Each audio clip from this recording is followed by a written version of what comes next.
Assalamualaikum warahmatullahi wabarakatuh. Perkenalkan saya Nurul Sri Marsila dengan NIM 194162410001 dari kelas MPKM Prodi Pendidikan IPS FIS UNY 2019. Baik, di sini saya akan menjawab pertanyaan-pertanyaan ujian akhir semester mata kuliah Kebijakan Sosial. Yang pertama, jelaskan sesuai pemahaman Anda tentang 1.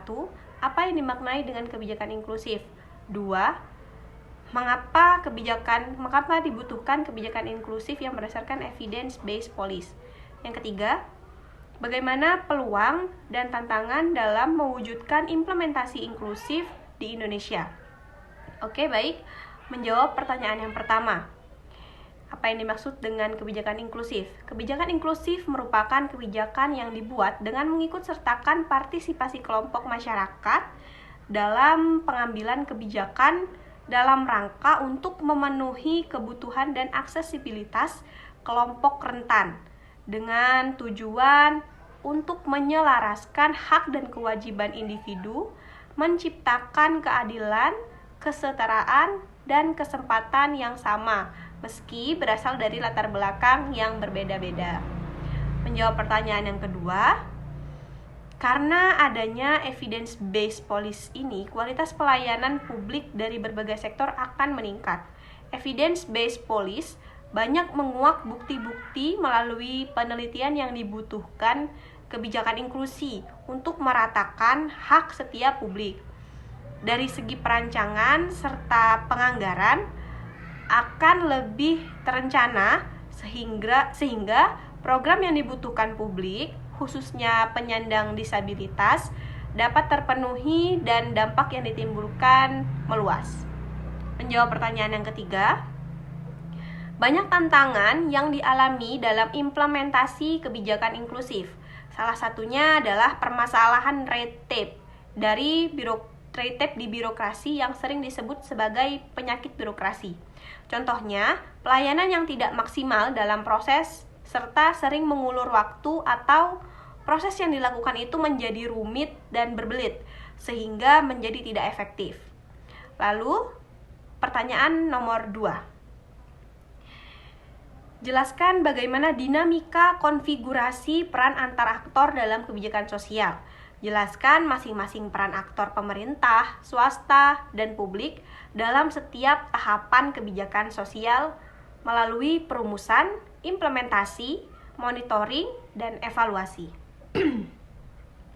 Dan evaluasi kebijakan. Jawaban saya, yang pertama, untuk perumusan. Perumusan ini menentukan masalah publik apa yang akan diselesaikan. Peran aktor antara lain pemerintah sebagai pengambilan keputusan dengan memperhatikan berbagai aspek baik swasta atau publik. Swasta memiliki peran untuk mengajukan masalah dan publik berperan sama seperti swasta untuk mengajukan masalah yang dapat diselesaikan untuk melaksanakan pembangunan daerah dan publik. Selanjutnya, implementasi kebijakan pada tahapan ini kebijakan yang telah diadopsi lalu dilaksanakan oleh organisasi administratif dengan memobilisasikan dana dan sumber daya untuk mendukung kelancaran pengimplementasian. Proses monitoring di sini dilakukan melalui peranan pemerintah swasta dan publik yang sama, yaitu menjalankan kebijakan dan melakukan monitoring jalannya kebijakan tersebut. Yang ketiga adalah evaluasi kebijakan. Tahapan ini melakukan penilaian kepada kebijakan yang telah diimplementasikan. Nah, pada tahap ini peranan aktor publik dan swasta bisa memberikan evaluasi dan penilaian kebijakan untuk disampaikan kepada pemerintah sehingga dapat ditindaklanjuti. Yang ketiga, pertanyaan yang ketiga. Nah, berdasarkan hasil tugas kelompok police brief yang kami buat, ada beberapa yang harus kami jelaskan. Yang pertama, ada nama kelompok, judul, dan tema yang kami diskusikan. Yang kedua, identifikasi masalah dari topik yang akan kami kaji, yang telah kami kaji dalam police brief. Yang ketiga, menjelaskan teori apa saja yang kami gunakan dan bagaimana penjelasan teori tersebut untuk membahas permasalahan yang ada. Lalu yang keempat, temuan penting dari hasil pembahasan topik yang kami angkat. Yang kelima, bagaimana kesimpulan dan kritik dari capaian hasil implementasi dari topik yang kami kaji. Lalu yang keenam, bagaimana peran saya sendiri dalam tugas kelompok itu. Dan yang ketujuh, jika dibuat peringkat kinerja kelompok kami berapa, pada posisi berapa, berdasarkan peringkat berapa, sejumlah peserta, dan jelaskan mengapa. Oke, baik. Saya akan menjawab pertanyaan yang pertama. Saya dari kelompok 1 MPKM dengan judul Policy Brief-nya yaitu Kebijakan Perlindungan Sosial di Indonesia.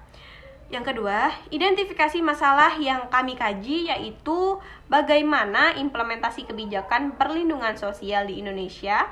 Apa saja tantangan yang dihadapi Indonesia dari kebijakan perlindungan sosial yang diterapkan.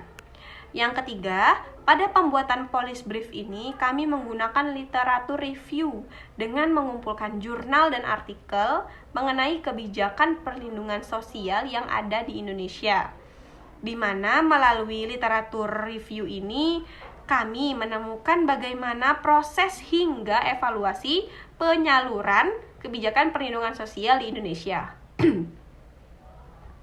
Lalu, yang keempat, adapun temuan penting yang kami temukan adanya program yang kurang merata karena sebagian masyarakat ada yang mendapatkan bantuan secara ganda atau double. Nah, double di sini yaitu sering sekali terjadi pada penyandang difabel yang masih banyak mendapatkan program kebijakan yang tidak merata. Lalu, yang kelima, yang dapat kami simpulkan bahwa di Indonesia masih belum bisa meratakan perlindungan sosial untuk publik. Dengan berorientasi pada pembangunan, seharusnya perlindungan sosial ini menjadi sistem dalam sebuah kebijakan jangka panjang, agar dana dan upaya yang telah dilakukan dapat mengatasi dan meningkatkan perlindungan sosial yang ada di Indonesia. Lalu yang keenam, peran saya sendiri dalam kelompok ini adalah saya di sini bertugas menyusun policy brief dan membuat video. Lalu yang ketujuh, saya berada di posisi yang sama dengan rekan saya yang bernama Siti Nuranisa, di mana ketika pengerjaan pembuatan policy brief ini hanya kami berdua yang bekerja sama dalam proses pembuatan tugas ini dari awal hingga titik revisi, karena hanya kami berdua. Begitu. Terima kasih atas waktunya.